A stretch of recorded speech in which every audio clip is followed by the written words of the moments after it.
Hello mga pichams ko, tara. Ito, luto na ang aking pork liempo sinigang. O, diba? Ayan. So, bali, kinakuha ko yung liempo. Pinalambot ko muna. And then, saka ko siya nilagyan ng sibuyas, kamatis. Siyempre, may sabaw. Pinakuloan ko siya. And then, malambot na ang liempo. Kasi, madali naman lumambot ang liempo. O, diba? Ayan, nakikita nyo yan. Taba.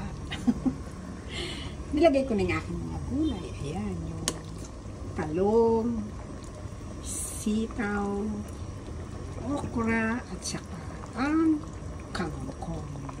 Ayan, di ba? Ano masasabi niyo sa akin? Ano to? Tikman nga natin. Buto na kasi siya.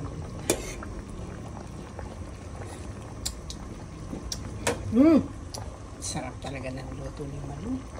Ang itim ng ano ko ang kuko dahil sa paggayat ko ng kangkong. Okay mga pachams ko, so ayan, patayin na natin siya at ayokong masyadong malabog ang aking gulay. Okay mga pachams ko, so ayan, enjoy natin ang aking pork liempo sinigang. Alright mga pachams ko, so see you again later. Bye for now.